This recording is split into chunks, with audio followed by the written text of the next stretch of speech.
Por que será que Deus nos permite passar por situações difíceis, por desafios que parecem não ter fim? Se a gente parar para refletir um pouco, tem duas possibilidades em que a gente precisa de fato passar por esses desafios e por essas situações que são difíceis, mas que faz com que a gente tenha uma vitória e um depoimento para inclusive ajudar a outras pessoas. Duas situações que a gente tem, inclusive, exemplos, passagens bíblicas que podem nos mostrar que isso de fato acontece. A primeira seria a aprovação de Deus. Por que Deus teria que nos provar? Primeiro que a gente precisa passar por situações para que o nosso coração seja refinado, nossa mentalidade tenha uma mudança real. A conversão nada mais é do que a mudança, deixar para trás tudo aquilo que fazíamos e que era errado e fazer coisas novas, ter uma mentalidade nova, ter um coração novo e fazer tudo aquilo que a própria palavra de Deus nos ensina. Então é necessária a aprovação para que possamos ser aprovados. Se não tiver essa aprovação, como é que Deus vai saber se o teu coração está pronto? Como é que Deus vai saber se você de fato está maduro o suficiente para enfrentar determinadas situações? E isso é no teu cotidiano, com relação a todas as questões que você vai precisar passar, seja com familiares, seja no teu trabalho, seja no teu convívio com amigos, colegas, parentes e assim por diante. Essa aprovação ela é necessária para nos aprovar e a gente precisa começar a se contentar enquanto está passando pela aprovação, porque de fato é para nos levar a um nível diferente, a um nível mais alto. Então a aprovação ela só tem dois resultados, ou a aprovação ou a reprovação. Quando você é aprovado, você passa para um nível mais alto, para um nível maior. Quando você é reprovado, você vai continuar passando pelas mesmas coisas. Então você precisa começar a identificar padrões. Por que eu estou passando por isso novamente? Será que não é porque você foi reprovado em determinada situação? Como é que você lidou quando você passou por isso no passado? Você precisa começar a refletir. Nós precisamos começar a refletir a respeito disso. Se estamos passando pela mesma coisa várias vezes, é porque fomos reprovados. Então a gente precisa identificar o padrão. Como é que eu estou me comportando quando isso acontece? Será que eu estou contente?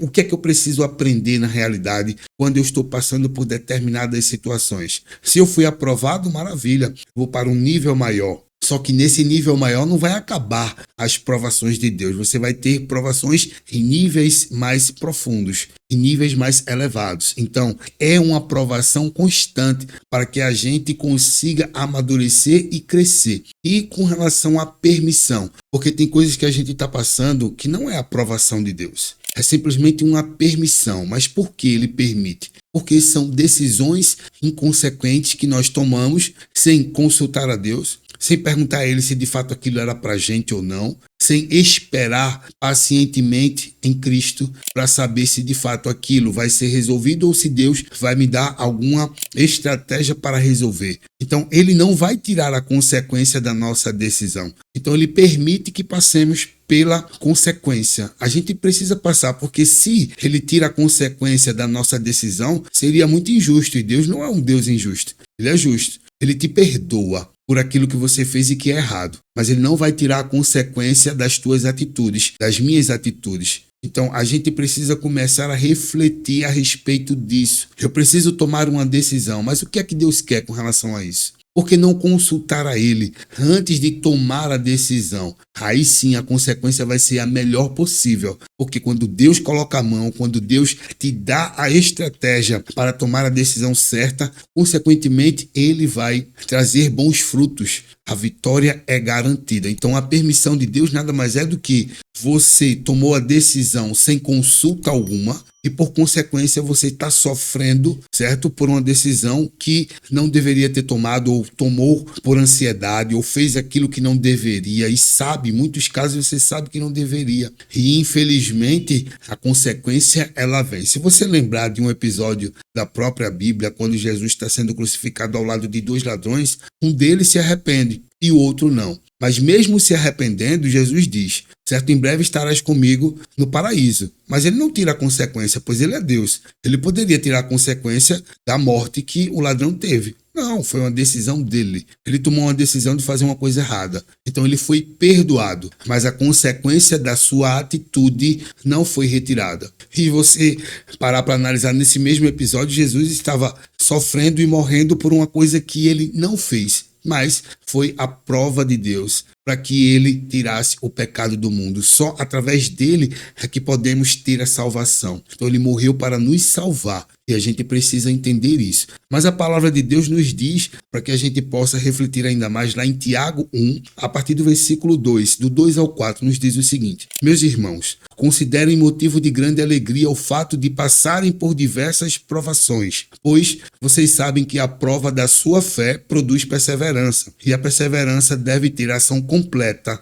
a fim de que vocês sejam maduros e íntegros, sem que falte a vocês coisa alguma. Então a gente precisa se alegrar por estar sendo provado, porque essa provação vai nos levar a níveis maiores, vai nos aproximar ainda mais de Deus. E essa provação é necessária para forjar o nosso coração, para forjar o nosso caráter. Outra passagem também que vai nos ajudar a refletir ainda mais está lá em Salmos 66, do 10 ao 12, que nos diz o seguinte: Pois tu, ó Deus, nos submeteste à prova e nos refinaste como a prata. Fizeste-nos cair numa armadilha e sobre nossas costas puseste fardos. Deixaste que os inimigos cavalgassem sobre a nossa cabeça. Passamos pelo fogo e pela água, mas a um lugar de fartura nos trouxeste. O que isso significa? Justamente, ele nos submete, ele nos permite para que possamos ser refinados, para que possamos ser moldados, forjados a um caráter melhor, a um nível de maturidade espiritual elevado, para que a gente entenda que essa aprovação, essa permissão não é para nos destruir, mas sim para nos construir, para nos elevar, para nos colocar num nível melhor, num nível maior, num nível mais profundo de intimidade. E a gente precisa passar por isso. Isso são os processos da vida. Não existe vitória sem processo. Não existe a gente conseguir aquilo que a gente pretende, por exemplo, a salvação, sem um processo de refinamento. A gente precisa passar por esse vale para que a gente consiga ter um testemunho de que Deus está nos transformando em pessoas melhores. E a gente possa também testemunhar a bondade, o favor, a graça e a misericórdia de Deus. Pois sem esses processos, a gente não conseguiria ter a vitória e a salvação. Então a gente precisa entender que isso é necessário. E como sempre, em todo final da nossa reflexão, eu faço uma oração para que Deus nos ajude, pois precisamos da ajuda dele. E nós somos muito falhos, pecadores, e precisamos da sua força para passar pelos processos da vida, os processos que nos refinam. Paizão, muito obrigado por mais essa reflexão. Que o Senhor coloque em nossa mente, que o Senhor refine o nosso coração, nos mostre, nos ensine que precisamos passar, mas passar com alegria, passar contente, sabendo que essa provação é para nos levar a um nível mais alto, a um nível mais próximo, a um nível mais próspero, para que nos tornemos as pessoas que fomos criados para ser. E que todo esse processo seja para honrar, louvar e glorificar o teu santo nome e mostrar a tua glória para os outros e toda a tua misericórdia que foi derramada sobre nós, que nós possamos abundar na vida de outras pessoas e que seja sempre feita a tua vontade. É assim que eu oro e já agradeço em nome de Jesus, para a honra e glória do teu santo nome. Amém. Todo domingo tem uma reflexão nova nesse canal, sempre às 10 horas. Se você ainda não é inscrito, se inscreve. E se você tem aprendido com Deus, compartilha conosco, pois precisamos compartilhar os ensinamentos de Deus para que possamos continuar crescendo, tá bom? Fica com Deus, um forte abraço e te aguardo no próximo domingo. Até mais.